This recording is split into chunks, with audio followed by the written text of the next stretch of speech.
기도하겠습니다. 하나님 아버지, 제게 주신 말씀을 따라 오늘을 살게 해 주시옵소서. 예수님 이름으로 기도합니다. 오늘 묵상할 말씀은 사도행전 18장 24절로 28절 말씀입니다.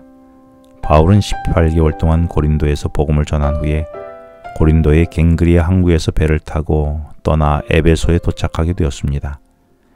이때 고린도에서 천막을 제조하던 아굴라 부부가 함께 동행했지요. 아굴라 부부가 만일 바울을 고린도에서 만나지 않았다면 그들은 평생 더 많은 돈을 벌기 위한 돈의 노예로 살았을 것입니다. 그러나 복음을 받아들인 후 그동안 탄탄하게 쌓은 사업 기반을 모두 정리하고 주님을 자신의 인생의 영원한 주님으로 모시고 복음 전하기 위해 바울을 따라 나선 것이었습니다. 혹 나는 이 땅이 전부라며 이 땅에서의 부유함을 위해 목숨 걸며 살고 있지는 않습니까? 언젠가 주님께서 떠나라고 하실 때에 나는 포기하고 떠날 수 있습니까? 바울은 아굴라 부부와 함께 에베소에 도착하게 됩니다. 그리고 19절에서 바울은 아굴라 부부를 에베소에 머물게 하지요. 그리고 바울은 에베소 사람들이 좀 더 머물러 달라고 하지만 21절에서 하나님의 뜻이면 너에게 돌아오리라고 하며 아굴라 부부를 에베소에 남겨놓고 떠나게 됩니다. 이런 배경 속에 24절부터 시작되는 이야기는 에베소에 남은 아굴라 부부가 에베소에서 어떻게 사역을 했는지 기록하고 있습니다. 24절은 이때에 알렉산드리아에서 난 아볼로라 하는 유대인이 에베소에 이르렀다라고 말씀합니다. 그런데 그는 언변이 좋고 성경에 능통한 자라고 소개하지요. 아볼로가 태어난 이집트의 알렉산드리아는 알렉산더가 자신이 정복한 지역에 자신의 이름을 붙여 건설한 도시로서 당시 제국 로마의 4대 도시 중의 하나였습니다. 알렉산드리아는 상업, 금융뿐 아니라 이곳에서 파생된 파피루스로 만들어진 50만 권의 책이 소장된 당시 세계 최대의 도서관이 이곳에 있었을 정도로 지중해 세계의 학문의 중심이기도 했습니다. 그리고 훗날 유대인들에 의해서 최초로 구약 성경을 헬라어로 번역한 70인역 성경이 발견된 곳이기도 합니다.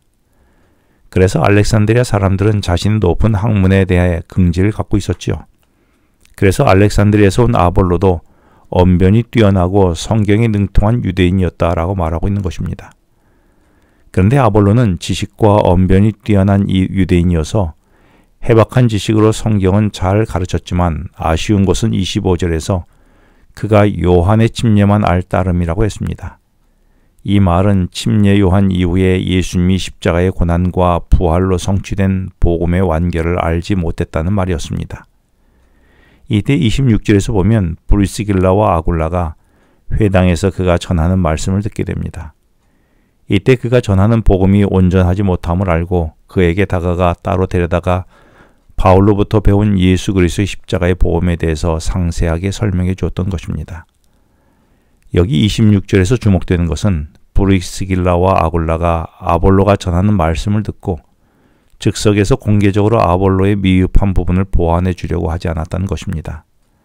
대신 따로 데려다가 하나님의 도를 정확하게 풀어 알려주었다고 말했습니다. 데려갔다는 말의 헬라어의 본질적 의미는 자기 집으로 데려가는 경우에 사용되는 말입니다.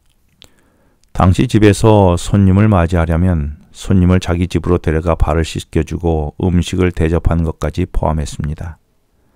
그러므로 브리스길라는 아볼로를 집으로 데려가 그의 손과 발이 되어 섬기며 말씀을 가르쳤다는 말입니다. 후에 묵상하겠지만 이런 과정을 거친 아볼로는 초기 교회의 훌륭한 복음 전도자가 되었습니다. 나는 상대의 오류나 부족한 점이 발견되면 어떻게 합니까? 정작 본인에게는 말하지 않고 뒤에서 수군거리며 비난하지는 않았습니까? 아니면 정의의 사도가 된 것처럼 공개적으로 망신 주듯 수정해 주었습니까? 아니면 브리스길라처럼 그를 조용히 따로 불러 그의 발을 씻어주듯 섬기며 사랑하는 마음으로 권면했습니까? 아볼로는 브리스길라와 아굴라 덕분에 복음을 온전히 깨닫게 되었지요. 이때 아볼로는 27절에서 에베소에 그냥 남지 않고 아가야로 가려고 했다고 했습니다. 오늘 본문은 그 이유를 구체적으로 말하고 있지는 않지만 5세기경에 기록한 베자 사본에는 에베소에 있던 고린도인들이 아볼로 말을 듣고 고향으로 건너가 말씀을 전해달라는 부탁에 바울이 허락했다라고 기록하고 있습니다.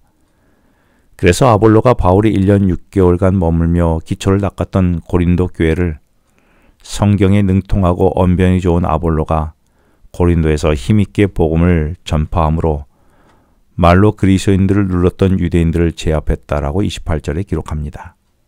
이런 놀라운 역사는 부름을 입은 사람들이 자기의 안위와 고집이 아니라 주님의 부르심에 순종했기 때문에 일어난 일들이었습니다. 만일 고린도의 아굴라 부부가 바울을 자기 집에서 바울의 숙식을 허락하지 않았다면, 바울이 고린도를 떠날 때에 아굴라 부부가 함께 떠나지 않았다면, 에베소에서 잠시 배가 정박했을 때에 에베소에 바울이 회당에 들어가지 않았다면, 바울이 에베소에서 아굴라 부부에게 나무라는 말에 그들이 싫다고 했더라면 결코 일어날 수 없는 일들이었습니다. 모두 부르심에 순종함으로 일어난 일들이었죠. 그렇다면 나는 내게 말씀하시는 성령의 음성에 얼마나 잘 순종하고 있습니까? 기도하겠습니다. 하나님 아버지, 저로 주님의 부르심에 순종하며 사는 오늘이 되게 하여 주시옵소서. 예수님 이름으로 기도합니다. 지금은 개인 기도 시간입니다. 오늘 주신 말씀을 묵상하면서 주어진 기도 제목과 개인 기도 제목을 놓고 기도하시겠습니다.